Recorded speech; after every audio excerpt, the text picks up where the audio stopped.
This is a stimulus update and daily news report, and things just went from bad to worse. Chuck Schumer tried to have another vote in the Senate to raise the debt ceiling. It was blocked by Mitch McConnell and the Republicans. I'll play you a video clip from Chuck Schumer reacting to this. He is so upset he can't even talk straight. Meanwhile, Janet Yellen has issued another warning saying that there could be catastrophic economic consequences if the debt ceiling is not raised by October 18th. There is one alternative solution, which is to mint a $1 trillion platinum coin. I'll go more into that. When it comes to stimulus, Nancy Pelosi has decided to unlink the bipartisan infrastructure and the $3.5 trillion stimulus package, which is not a good idea because now Bernie Sanders has called on progressives to tank the bipartisan infrastructure bill because it is not going to be voted for beforehand. AOC jumps on board and agrees with that, which is spelling disaster. I'll play you a video clip from Republicans reacting to the $3.5 trillion package. I'll give you some other updates and some other video clips along the way. Hope you're having a wonderful Wednesday. If you appreciate the fact-based, fast-paced updates, hit the like button down below. So just to catch you up on what's going on, GOP senators block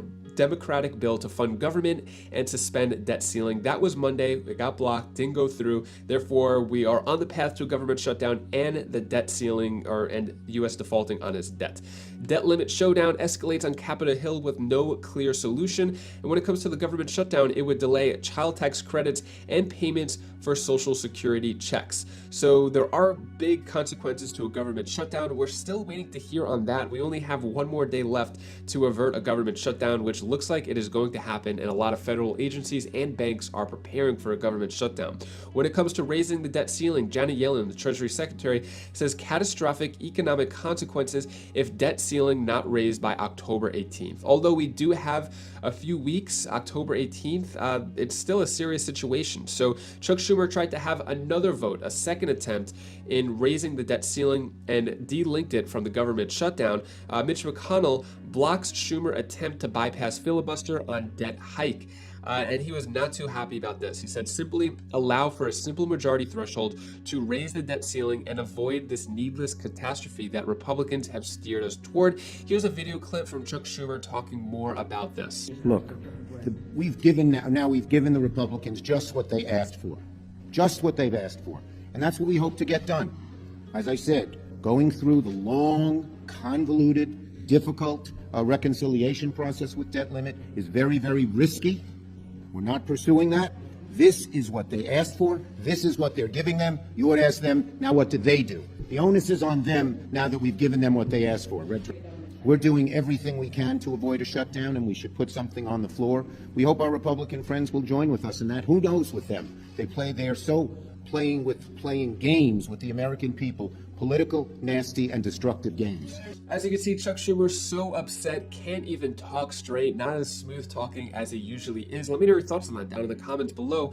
Now, one of the options could have been putting the debt ceiling in reconciliation, but now Chuck Schumer has decided not to do that. It might take too long. Here's a video clip explaining why that is not an option at the moment. Senate Majority Leader Chuck Schumer is rejecting the idea of using that fast-track reconciliation process to raise the debt limit with only Democratic votes. He told reporters that is risky and a non-starter because the process is complicated and potentially could be drawn out. Now, this helps to clear up some confusion that occurred among Democrats earlier today because of some comments made by House Majority Leader Steny Hoyer. Steny Hoyer also now saying that raising the debt limit through reconciliation is not the best option, nor the option that the GOP is pursuing. Now, instead, in just a few minutes, Senate Majority Leader Chuck Schumer is expected to put a bill on the floor that would require unanimous consent to raise the debt ceiling with a simple majority of votes. The GOP is expected to block it. So once that fails, it is unclear what additional tools Democrats could potentially use to ensure the debt ceiling gets raised before that October 18th deadline. Separately, guys,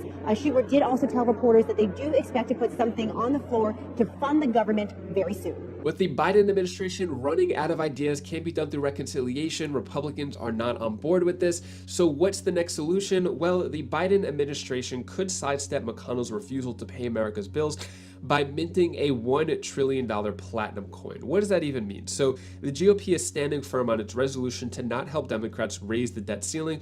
Treasury Department technically has the ability to issue platinum coins of any denomination.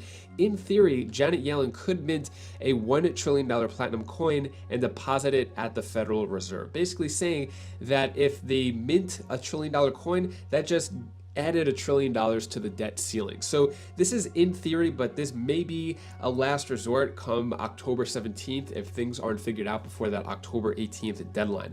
Moving on to stimulus and other drama in government and Congress. So Pelosi says Biden's infrastructure bill can't wait for social safety net bill. So that's what she's calling the $3.5 trillion package, stimulus package, part 2, Build Back Better. It goes by so many different names, but what she's saying is that she wants to vote on infrastructure bill first.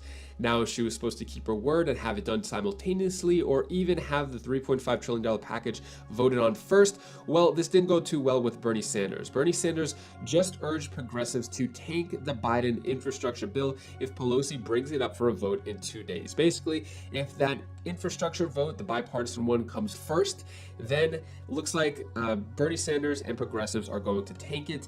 AOC hops on board and says she plans to vote no on infrastructure without spending bill. And Bernie Sanders says no bipartisan infrastructure deal unless $3.5 trillion spending bill passes first. So what he says here more specifically is, let's be crystal clear. If the bipartisan infrastructure bill is passed on its own on Thursday, this will be a violation of an agreement that was reached within the Democratic caucus in Congress. More importantly, it will end all leverage that we have to pass a major reconciliation bill. That means there will be no serious effort to address the long neglected crisis facing the working families of our country, the children, the elderly, the sick, and the poor. It also means that Congress will continue to ignore the existential threat to our country and planet with regard to climate change. I strongly urge my House colleagues to vote against the bipartisan infrastructure bill until Congress passes a strong reconciliation bill. So those are serious words from Bernie Sanders. He looks like he means business. AOC is on board. The progressives are on board. So looks like the showdown continues and many battles come to a head in Congress at this moment. Speaking of other people and battles, so President Biden meets with centrist senators Joe Manchin and Kristen Sinema with Democrats, sprawling economic agenda at stake. So President met with both Joe Manchin and Kristen Sinema separately yesterday on Tuesday, trying to get them on board. I tried to see what came out of it. Not really much of a response here. The president felt it was constructive, felt they moved the ball forward, felt there was agreement that we're at a pivotal moment. What does that even mean? So we're not really getting much information. Both Kristen Sinema and Joe Manchin refused to give any response to how the meeting went, which probably is not a good thing. If it was good news, we would hear the good news. So I would say in this case, no news is bad news. Here is a video clip from Republican Senator Barrasso talking about the $3.5 trillion package. Well, the Democrats are on the march to big government socialism. This is blowout spending, which they are recommending and trying to pass this week. Every Republican is committed to defeating this bill because we know how much damage it will do to our economy and our nation. This spending is on a scale not seen before in our country. When you talk about $3.5 trillion, and there are estimates that it's way above that, you do the math, that's over $10,000 for every man, woman, and child in America. That's a really heavy lift. Now let's see how heavy of a lift it is. $3.5 trillion. This is their bill. 2,500. If you take a look at $3.5 trillion price tag, and you do the math, that's $1.4 billion for every page of this bill. And they want to pass it this week. How many Democrats do you think have read this? Think Nancy Pelosi's read it? Think Chuck Schumer's read it? Do you think Joe Biden, who is desperately begging Democrats to pass it, do you think he's read it? Do you think he knows what's in it? With a bill at 2,500 pages, not sure that anybody has read that. That would take, I don't know, like weeks or a month to read, especially with their schedules. Let me know your thoughts on that down in the comments below. Do you agree with what he said? Disagree? Any points that stuck out to you? Let me know your thoughts. So here is a video clip from Pramila Jayapal, the caucus chair for the progressives, and what her plan is moving forward. Congresswoman Jayapal, there is frustration breaking out in the Congress with Senator Sanders, with other members, and right here at this desk that I'm sitting at and trying to figure out what is going on with Senator Manchin and Senator Sinema. Do you have any better insight into this? Well, Lawrence, it's great to see you. And I will just start by saying the position of the Congressional Progressive Caucus, we are a 96-member strong caucus, has been for 3.5 months that we are not going to move one piece of the president's agenda without the much bigger piece of the president's agenda. And I just want to take you back just for a moment to 5 months ago, August 28th, 2021. What happened on that night, Lawrence, is President Biden came out of the White House, he went down Pennsylvania Avenue, he came to the Capitol, and he delivered a speech. He delivered a speech to Congress. I happened to be one of the few that was invited to that speech because it was times and not all of us could go. I was sitting towards the back of that chamber. And I listened to this newly Democratic president with a Democratic House majority and a Democratic Senate majority in that chamber, not all of us, but representative of us, listen to the President of the United States lay out an agenda. That agenda was for child care for everyone. It was for paid leave. It was for universal community college. It was for getting lead out of waters and having clean water everywhere, no matter what zip code you live in. It was for health care, lowering prescription drug prices. It was for housing, affordable housing to house the unhoused people. And yes, it was also for roads and bridges. Now, here we are today, and people want to frame this as progressives versus moderates, but let me just tell you, 96% of Democrats in the House and the Senate support the president's agenda, which is the Build Back Better agenda. And what we know is that 4% of members of the House and the Senate are not supporting the president's agenda, the Democratic agenda, and want to make some changes. Well, we've been saying for some time, we've put our vision out there. It is the president's agenda. It's not some crazy, out there left-wing agenda. It is the president's agenda that we are fighting to deliver to the people. And so we still have had no interaction, no negotiation with Senators Manchin and Sinema on what is it that they don't, what is it that they do like? We know what they don't like. That's been made quite clear over and over again. But what do they want to do of the Democratic agenda, the president's agenda? We're waiting for that. But until then, Lawrence, House progressives are very clear. We are not going to leave behind women. We are not going to leave behind people who need housing. We are not going to leave behind climate change, one of the most important issues that we are facing today. And the president is going to have to go to COP26 in just a little bit. And he's going to have to explain, if we leave behind climate, why the United States feels like we can make any kind of an agreement with the rest of the world or force the rest of the world to address climate change as a real issue. So we're not leaving that behind. And that's why we can't vote for the bipartisan infrastructure bill until we pass the Build Back Better Act, which is 70% or more of the president's agenda.